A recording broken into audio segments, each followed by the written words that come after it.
Welcome to Bible study. Welcome to Philippians Red Pill. What we like to do here is we like to really emphasize context. So before we dive into our news section, we are going to do a little bit of review, a little bit of a checkpoint here. So last week, we covered a decent chunk of material, chapter 3, verses 12 through the end of the chapter, and then into chapter 4, verse 1.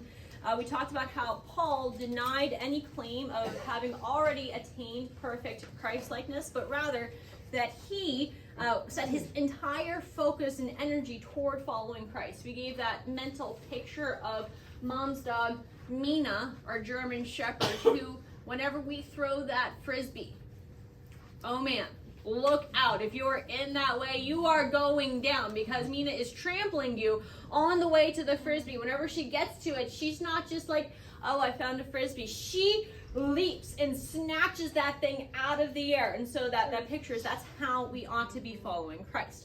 And Paul called all of the Christians at Philippi to pattern themselves after himself and other Christians like him, instead of patterning themselves off of the people who poured their energy and focus into, instead of following Christ, into satisfying their own earthly desires. And so he called the Philippians instead to keep their eyes on their goal, that heavenly call, and standing firm against Satan's schemes, so that they would be able to stand firm and proudly as Paul's joy and crown one day in Christ's presence.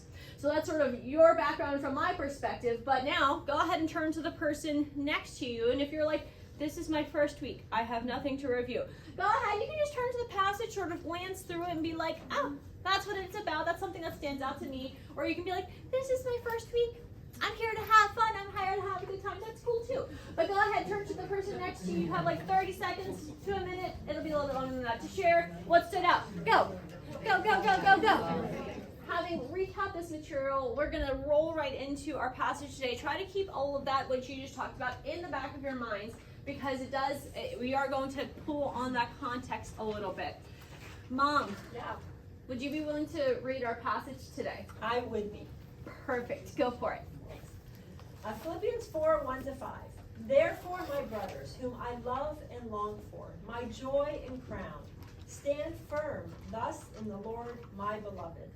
I entreat Euodia and I entreat Syntyche to agree in the Lord. Yes, I ask you also, true companion, help these women who have labored side by side with me in the gospel, together with Clement and the rest of my fellow workers, whose names are in the book of life. Rejoice in the Lord always. Again I will say, rejoice. Let your reasonableness be known to everyone. The Lord is at hand. Thanks, Mom. Now, you may say, wow, only 5 verses today. We're going to get out of here early. Yeah, well, we'll see about that. So, the very first thing that we need to point out that we didn't really highlight last week is a transition word. Now, if you look at the screen and you happen to see any transition words toward the beginning of the passage, do any of them jump out to you at all? Something is significant to say, oh my goodness. Oh my goodness, a therefore, yes, and if we see a therefore, we have to ask what it's there for. Gold starts, everybody love it. So, anytime there's therefore, we have to ask that question. And so, chapter 4, verse 1, we think does function as a hinge verse. So it both closes out the thoughts of chapter 3, especially that sort of last subsection, 3:17 through 21, and bridges us obviously into these initial closing thoughts that Paul is going to be offering here. So he both looks back, gives them an application for keeping their hearts fixed on heaven and focusing their whole selves on following Christ. And again, looking forward, he's going to give both some personal appeals and then a whole bunch of application zingers. No additional transitions required. Thank you, Paul. And so what is the first issue that Paul hits? Well, it is conflict. Ooh. Yeah, so there are some people, and you know them in your life, who really enjoy that little conflict, that dust up.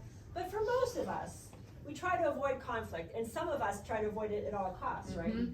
But when you think about it, living in a world with all kinds of different people, all kinds of different backgrounds, different opinions, different ways of viewing things, conflict is pretty much unavoidable. Yeah. And not only that, whenever conflict is handled well, it can actually further God's kingdom and make things more effective. Mm-hmm. So Paul here takes the time to publicly address these women, Euodia and Syntyche, about their conflict. Yep, and I do want to pause for a moment and highlight that this is a public call out. Remember that this letter wasn't like, okay, I'm going to hand this letter to you and then you get to just sort of cut out that little section that just applies to you.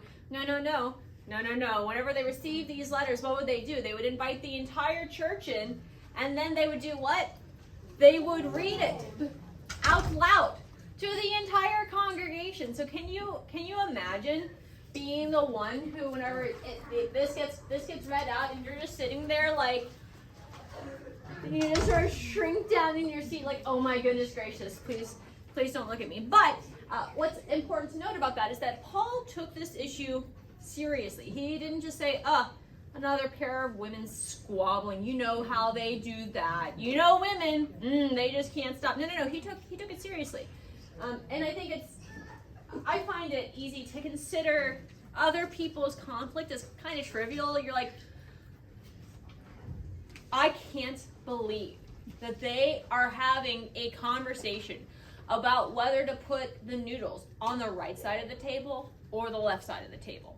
Oh my goodness gracious, not only are they having a conversation about it, they're fighting about it. Oh my goodness. But I think about that until the conflict is in my own life. And then I'm like, well, I feel very passionately about this issue, and I would like very much to have a very strong conversation about this, and this sort of matters to me. And so, like Mom said, conflict is a real thing. Conflict, especially even in ministry, is a real thing, and it can be handled well, but it can also be handled poorly. And so we want to make sure that we talk about it. Right.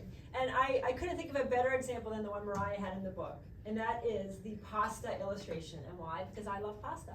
And so, if you're making a pasta dish and you boil the pasta, you have to drain the water, right? If you don't drain the water, You don't well, really. it's really a sad. It's very sad. And so that's what dealing with conflict is like that, right? You have to deal with it, right? You have to deal with the conflict, otherwise bad things happen. But you can drain the pasta well in a colander, or you can drain it over your lap, and that's just sad. That's sad. Because then you would end up in the ER. With 3rd-degree burns, and it's not a good thing. You don't have your pretty pasta dish anymore. It's not going to work out well. And so we do need to address conflict in our lives. So we are going to spend a lot of time today talking about conflict. Interestingly, and I don't have it up on the screen, but Paul does something really clever here. So verse 1, he says to stand firm thus in the Lord.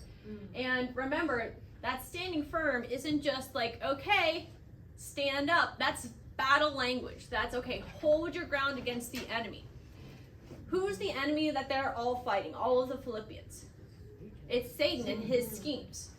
And so what Paul is sort of implying here, especially as he's addressing these two women, is, hey, code. Remember who the real enemy is. Code, it's not each other. It's not each other. And so that's sort of the first thing that he's going to remind them here. Now, what did these two women have a conflict about? Don't know. We really don't know. What do we know? We do know that these two women had labored side by side with Paul for the gospel, right? The phrase labored side by side is the same as in 127. That is the 3rd time we've gone back to 127. So I thought, I'm going to memorize that verse. Love it. Because he just keeps going back to that. It does. It seems to be a rather so he expresses his hope, remember, that the Philippians are striving side by side for the faith of the gospel. Exactly. Now, I was also struck, and I put it up on the screen, all of these togetherness words that we have in this passage, side by side, with me, together with, my fellow workers. And from all of these and all of the context here, I think we can gather a few things. Because Paul lists these two women with Clement, who we don't know anything else about. This is the only time he's mentioned. Yay, Clement. He gets his call out here. We don't know anything else about him. But so he lists these women with all of these people.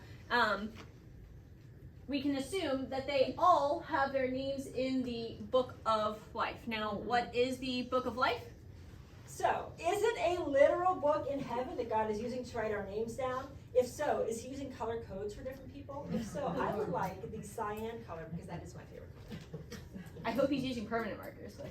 Yes. Well, we know from Scripture that he is, because once you are saved, he's like, I'm going to use a glitter pen today. No, almost as is it literal? Is it literal? No. No, it's a metaphor, right? So this is for the God's record of people who have come to faith in Jesus, who are going to be in heaven forever with him. That's right. So we understand that these ladies are indeed Christians who have been contending for the gospel. So they're not just like, oh yeah, I checked the box and now I'm going to lean back. They have actually been fighting for the gospel with Paul. That's right. And what we can probably also gather then is that whatever they were having a disagreement about was probably in the context of ministry, or at least that it was between the two of them in some other setting, but it had become such a big deal that it was influencing things in the church. Now, it's rare that their like private issues manage to overflow into the church. So it is my opinion that it was something that was happening ministry related, but that's just my opinion. And again, it escalated to such a degree that Epaphroditus felt compelled to tell Paul about it. And if you notice here, does he sort of give a whole bunch of details to say, well, hey, you're doing this and you're doing this, and so I need to call out these other people to help over here because X, Y, and Z and A, B, and C. Does he give a whole lot of details? No. He just says, yo, knock it off, which seems to imply, again, that everybody kind of knew what was going on. This was not like a surprise to everybody in the congregation, like, oh, these two are having a problem? No. They knew what was going on. And so the other thing that I want to highlight here is that these two ladies, while it can be easy to sort of pick on them and say, how could you have such an issue that Paul needed to call you out? They're not necessarily especially deficient or uniquely sinful here. In our lives, and even in our ministries, conflict happens, kind of a lot. Yeah. As a matter of fact, I was thinking back on, so a number of times I have worked in the church office and overheard conflict, but also even just listening to the world at large, right? So you've heard of the conflict of like the color carpet, and that's sort of like silly. But churches do have big arguments over that, right? But things like, okay, well, here's this ministry, this missionary. How much money do we give to them? Do we support them? Right. And two very godly people can have very different ideas about that. How about a family who's in need? I'm like, okay, well, how much do we help them? Yeah. Something like, well, do we put the angels on this side of the stage, or do they come up from that side of the stage? Oh, man. I mean, it's all real. Let's not talk about that one VBS skit whenever this was happening a long time ago. I did think about that. Yes, and Mom had to intervene with, girls, you're both pretty, and Pastor Jeff and I almost killed her, but it's fine. We recovered. Everything's fine. We were like, it really matters. The dragon head is not working, and the dragon head needs to work. So anyway, so again, conflict is normal. It's part of life. It's going to be part of our ministry. And so it's important for the work of the Lord that whatever the situation is, for the people who are passionate about it, it needs to get figured out. We need to come to resolutions. Whatever, all of those situations that she mentioned, that she described, we don't just want to say, okay, well, we have a different opinion about it. I guess that this ministry is just not going to happen because two people disagree. No, the work of the Lord needs to go forward. And in fact, whenever we have that clash of ideas, hopefully what's going to happen is that the best of ideas, the best of everybody's ideas are going to go forth, and the Lord's ministry is going to be best served. And so it is possible for two Christians to have those different opinions, still to be walking closely with the Lord. And so Paul tells us that the guiding principle for how to work through all these situations has to do with the word agree. Right. Now, agree is actually the same phrase that we've seen in 2:2, where this Greek phrase is twice in the verse. I'm going to read it. It's one of my favorite verses. Complete my joy by being of the same mind, having the same love, being in full accord and of one mind. I'm like, it's my prayer. I cannot read that. I can't read it's so small. I can't read it. Should have done it from memory. So remember, this is in the Borg, right? This is where we all have the exact same thoughts and we're thinking the same thing. No, this is where we're united in our focus and our goal. We have different opinions, different ways of seeing things, but our goal is to serve Christ. That's right. And this is, again, think back to the context of last week. Last week we talked about how Paul was encouraging the Philippians to be mature and to have what kind of mindset? The mindset of focusing on the goal of following Christ and that heavenward call. And now he's applying that to this particular situation of conflict. It's part of the ladies' solution is to remember that focus. Make sure they're striving for that same goal, whatever that conflict was about. And he reminds them too, hey, you guys have been laboring. You have been fighting for the gospel. You've been doing it, and you just sort of got a little distracted by what the issues, the strong feelings about whatever was going on here. So all of this needs to be resolved so that you can continue to fight for the gospel. Right, and apparently this process was difficult, right? Mm-hmm. Because if they had just been able to talk it out and then it ended, well, Paul wouldn't have needed to call them out. That's so right. It escalated beyond the basic conversation, and now they need help. Fortunately, help had arrived, both through Paul and through this true companion that he calls out. So Paul starts out by addressing both of these women. So he urges them equally. I entreat Euodia and I entreat Syntyche. He doesn't say, okay, well, Euodia, you need to get your act together. Syntyche, she's fine. She didn't do anything wrong. No. He comes at it equally from both sides. And that's really helpful because both from the giving perspective and from the receiving perspective, I know for myself, whenever I'm in conflict, it is altogether too tempting to be like, well, I did absolutely nothing wrong in this particular situation. If Jesus had taken my place through this conflict, he would have done absolutely nothing differently.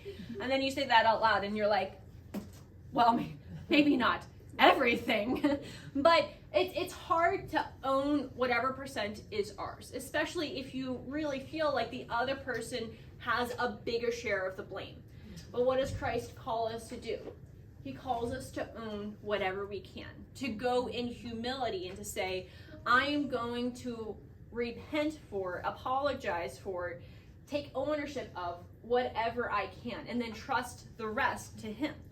Now, I can tell you from personal experience that more often than not, definitely most of the time, it's like the best possible situation where the person like stumbles over themselves in the middle of the apology and is like, no, you shouldn't be apologizing. I'm the one who, and then and it works out really well.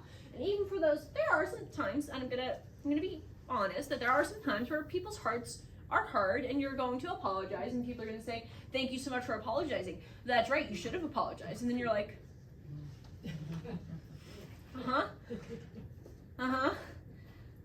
and you? and there's no and you. But even in those situations, we're trusting Christ. We're trusting that, okay, Lord, I have repented. I have owned what I can own. And Lord, I'm not seeing the results that I wanted to see, but I'm trusting them to you. For this conflict, I have done what I can. Now it's out of my hands. And that's what the Lord calls us to do here. So that's from the receiving perspective, but it's also, again, important for if you're the person who's sort of playing umpire here. Yes, and sometimes it's important to call in an outside person. That's right. Especially one with spiritual authority, and that's indeed what Paul is. Whenever I was a youth group leader, back in the day, unfortunately, all of my children were in youth group. Unfortunately? For them. Unfortunately for you. Because so sometimes you think, well, just quit here. And so there were times when there was a conflict, and I was like, oh, I think Mariah was in the right there. I was always in the right. But then there were also times I'm sorry, Lord. where I was like, I don't know whose fault it was, but I'm just going to blame Mariah because she's my kid, and I feel like I should do that. But it's your mind gets blurred, right? Whenever you're in a situation, you don't really see the truth. And Paul indeed was an outsider, and he was sort of a big spiritual authority there. Yeah, and he was unbiased, and that's important. The other thing to remember that at this point in time, Paul's familiar with conflict in the ministry context. We're going to turn to Acts chapter 15, verses 36 through 41. Mom, would you be willing to read those verses? Yeah, I thought it was going to come up on the screen. No, it's just in your notes. I'll just read it. Okay, thanks. Acts 15, 36 to 41. And after some days, Paul said to Barnabas, "Let us return and visit the brothers in every city where we proclaim the word of the Lord and see how they are." Now Barnabas wanted to take with them John called Mark, but Paul thought best not to take with them one who had withdrawn from them in Pamphylia and had not gone with them to the work. And there arose a sharp disagreement, so that they separated from each other. Barnabas took Mark with him and sailed away to Cyprus. But Paul chose Silas and departed, having been commended by the brothers to the grace of the Lord. And he went through Syria and Cilicia, strengthening the churches. Awesome. Thanks, Mom. Now, if we go cast back our minds to the very beginning of this study, That dust-up came before the fight Yes. between Euodia and Syntyche. so it Because is Dr. it is Constable had that in his notes. So Paul has this dust up, right? And potentially part of the results of even this split between Paul and Barnabas is actually the founding itself of the Philippian church, right? So did good things come out of this? Yes. Yeah. Yeah. But at the same time, I think that it's very possible that at this point in Paul's life, remember this would have taken place at the end of Acts, so he's in prison. But he's had time to reflect and to say, you know what, there are some things in life that I need to take a stand on. Like, you know, he calls out Peter for not being willing to sit and hang out with the Gentile believers. He's like, no, we got to call you out on that one. But I think that especially after he was able to reconcile with both Barnabas and with John Mark, that he probably had this moment of, you know what, maybe that could have gone down a little bit differently. And so here in the situation, he's able to sort of lay it out a little bit differently. And so, is Paul able, though, to be like the person who's there in person, being the personal referee for this little tete-a-tete? No. Why not? He's in jail. Because he's in jail. Great job. More gold stars going around. So he's in jail. So he has to call out another additional person. This true companion. Right. So who is this true companion? That's a great question. Yeah, we don't know.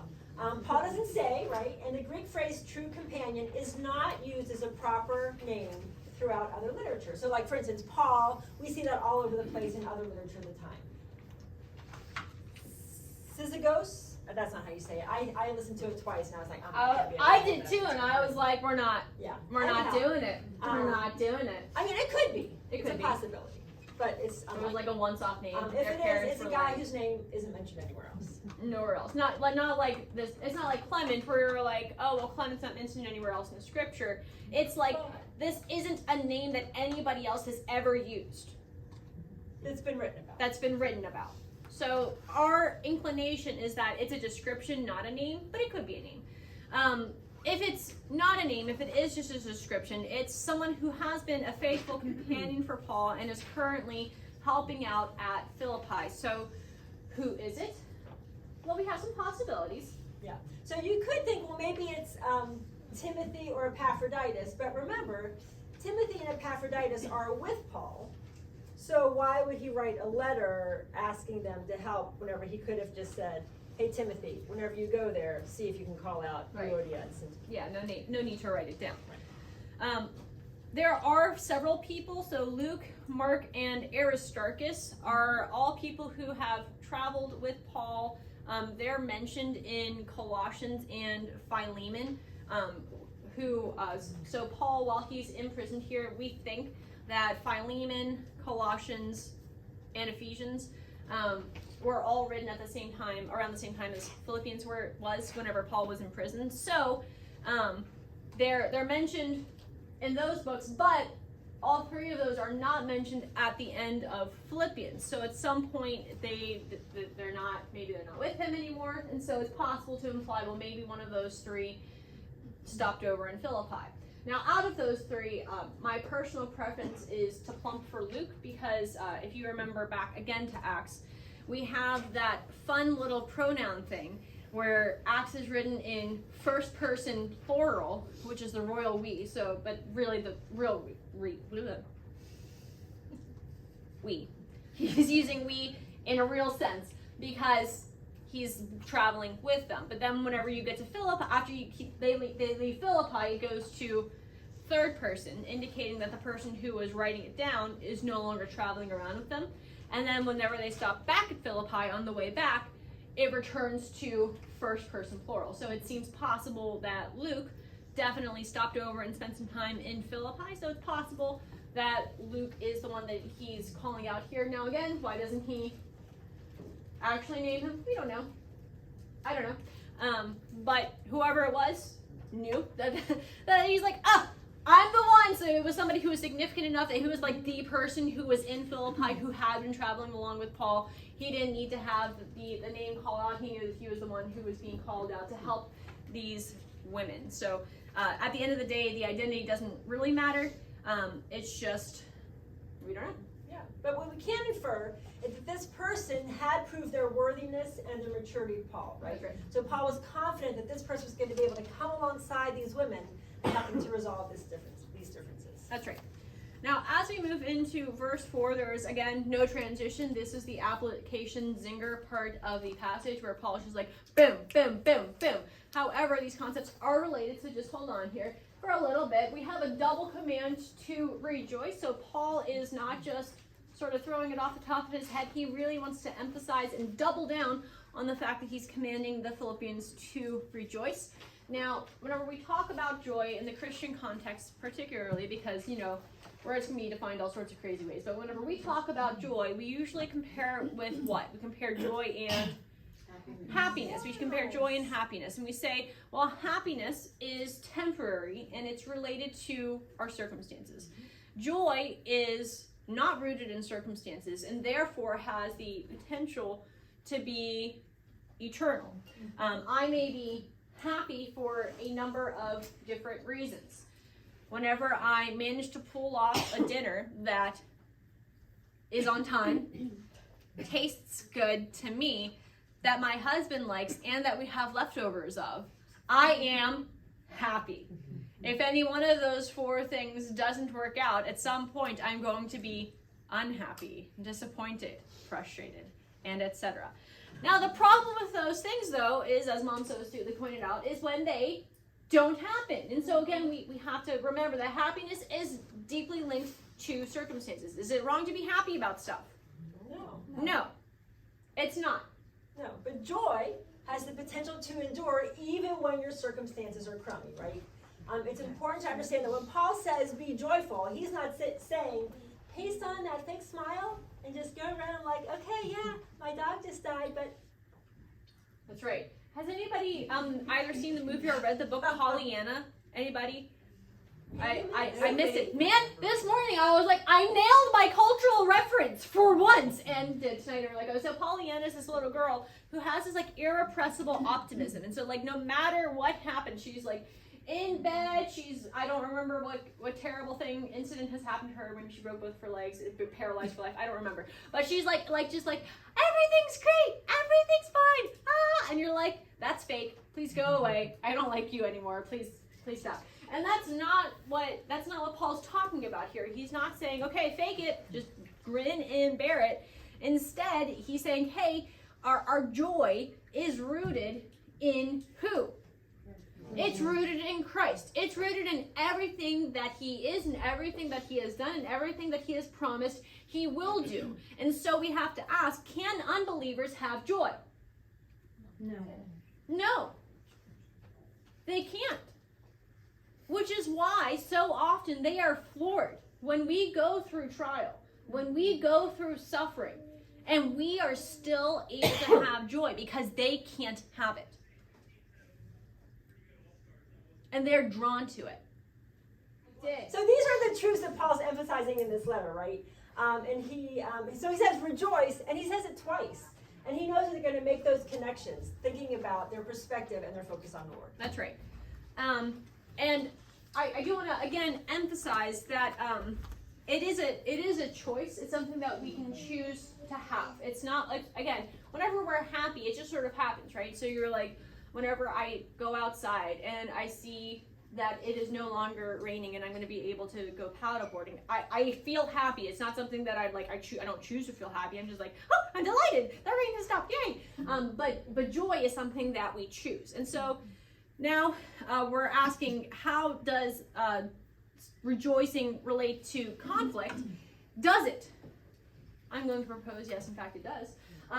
One quote that one commentator said is, replace bickering with rejoicing. And I'm going to take that even further and assert that it is not possible to simultaneously have anger, bitterness, resentment in our souls and to have joy. And that when we do have joy, those feelings are not going to be able to knock us down. There's some situations. Mom, do you want to give an example? Of whenever you are replacing angry at somebody maybe, and then they sort of make you laugh. Like, sure. Whenever I thought about the twins, because that happens all the time with them, but then I thought of an even better one, because it was Family Fun Day, right? And the temporary tattoos doesn't open until this is a great story. 3. But there's this cute little gaggle of kids getting water all over all the temporary tattoos and everything, and I happened to come out, I was like, "Wow, what are you doing? It's not open yet." So we're gonna put everything down and walk away. So just put your stuff down, and 3 o'clock, come back at 3 o'clock. And then I turn around, and there's this lovely angelic face looking at me, and I said, "Harper, did you hear me say that we weren't gonna do this right now?" And she looked up and said, "But I wasn't done." Laughing, but not okay. But I said no. Oh. So I mean, so then how could you be mad at that little right, face? exactly. How could you? So that made me laugh, and then it was fine. It was fun. I mean, I had to throw half the tattoos away, but that's fine. It's fine. Everything's fine in the grand scheme of eternity. It's all fine. That's right. On the other hand, you may have a situation where the joy that you have just can't be dampened by circumstances. Now, whenever I got married, something like this happened. So I was getting ready to walk down the aisle. Like I was literally getting ready to walk downstairs and then walk down the aisle. And my sister-in-law comes up to me and she says, and she's crying, and she's like, one of the twins has a fever and he's not feeling well. And I was like, oh, poor buddy. Like, do you want to leave with it? Like, what do you want to do? Do you want to carry him down the aisle? And because she was like, he can't walk down the aisle. And I was just like, oh, I'm sad. I hope he feels better soon. But like, I'm getting married. I'm getting married. Yeah. I was like, what? Like, this is like, it's all baby. Like, if he walks down, she ended up carrying him down the aisle, and he was fine, and it was great, and it was fine. But you know, for me, I was like, it wasn't in Christ, but it was the deep abiding. Woo! I ain't married, that kid, not to knock me down now, was the thing that was carrying me. And so, as we think about, again, our decisions, we have the ability to choose. We can choose to allow our emotions to rule us and to say, okay, well, if something bad happens, I'm going to lean into that, I'm going to let all those bad feelings run all over me.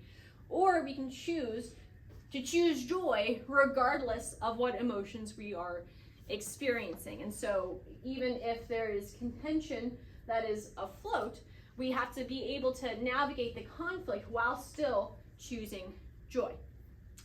Now, continuing forward here in the last verse, again, I would love to, write these little notes to Paul and be like, I'd love a little bit more of a transition here. This seems a little bit abrupt, but he goes into his next application zinger here, and he says, let your reasonableness be known to everyone. And the Greek term that it's translated reasonableness in the ESV is another one of those words that has a range of meanings. Some of the other words here are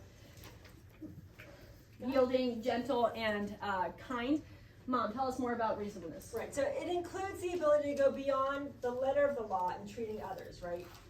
To provide something besides strict justice. Mm-hmm. So it doesn't insist on your own personal rights or privileges here. Right. So you're sort of like allowing a little bit of mercy and grace. Allowing a little bit of mercy and grace. Now, I have a fabulous example because I work at the Rock Gym as part of my many jobs, the many hats that I wear.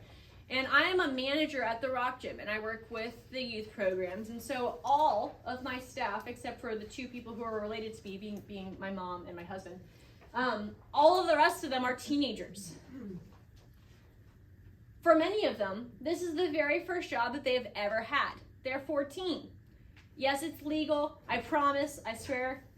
I have all the paperwork. I'm not breaking child labor laws. But, so I have these 14-year-olds who aren't quite well versed in being a good employee. And in fact, just last week, I'm not joking, I had 4 different people call out. I had one person call out for a late care shift. I had one person call out for a 4-hour morning shift. I had one person call out for 2 afternoon shifts. And I had one person call out for a 6-hour shift. And I was like, what did I do? I had to stop, take a step back and think, okay, well, if this was what you never had, like if this is a 21-year-old who has lots of work experience, then I might write that person up and say, we can't just call out of shift that's been published, months in advance and say, okay, well, all of a sudden I've decided that I have this other thing, I'm not going to come. These kids are 14 and their mom has their schedule and they haven't gotten the experience of, okay, I need to talk to my parents and ask them, do I have any conflicts? This orthodontist appointment that was scheduled months in advance that somebody knew about, but I didn't, and therefore Coach Mariah didn't. So I need to be reasonable when handling my 14-year-old staff. So instead of writing them up and giving them an actual warning, instead I just have a conversation with them and I say, hey, I want to help you become a good employee so that whenever you leave this place, you can have the skills that you need to be a really excellent employee. And so am I being perhaps a little bit more gentle than the strict policies of the gym call for? Yes. Because the strict policy would be to write them up. But they're 14, and so I don't actually abide by the letter of the law. I still correct them. I'm not just going to be like, okay, well, do whatever you want, children. I'm still going to do something about it, but my response is going to be gentle and kind. And so we have to ask this question: is this just to other believers that this attitude we're supposed to show? Everyone. To everyone. Does this include the false teachers? Yes. Does it include the pagans who are persecuting them? Yes. Brutal. Rough. But whenever we do this, when the Philippians did it back then and when we do it today, when we exhibit the joy and the gentleness, even when we go through conflict, when we cultivate this environment of forgiveness, the world around us that's full of cancel culture, demanding rights, saying, well, if you disagree with me, then you're basically threatening physical violence. You're literally killing me. They're floored. They're stunned. And they are drawn to that. Now, Paul's closing remark here, the Lord is at hand, could have a couple of different meanings here. It could certainly mean that Jesus is close, and so he literally physically close by, and he's ready to offer assistance. So be encouraged even as you're going through all of these difficult things. If you're experiencing conflict, if you're struggling in a trial,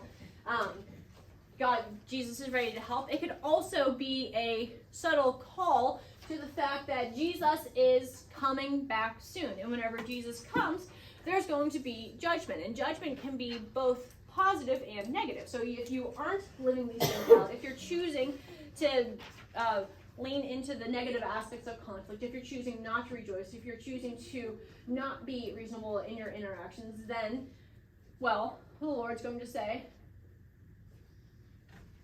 what are you doing? You had the opportunity to show me off, and you didn't. But at the same time, remember, again, back to we were talking about with the resurrection and all the glorification, that, hey, that's coming too. So for those, whenever we lean into these things, whenever we choose to engage with God's countercultural kingdom path, then Christ will be pleased. And so, the same things are true for us today. Hike your own hike. Philippians 4, 1 through 5. Checkpoint is on page 174. If you want to jot down anything that stood out from the lesson, that's a good place to do it. Philippians 4, 6 through 9. I was working on this already this afternoon, and I'm like, oh, I love this section. So that section is going to be pages 176 through 189, that chapter, if you'd like to engage with the homework. For those of you who are new, Hike Your Own Hike is our code for homework. It's not real homework, though, because do I check it? No. Do I give you a grade? No. 5 stars. Everybody, we need to bring in some gold stars. So that's it. You are dismissed. If you don't know which group to go with somebody who brought you. Yeah. That's all. Go in peace. Go enjoy. Go enjoy. Woo. Go in reasonableness. That doesn't quite roll off the tongue quite as well.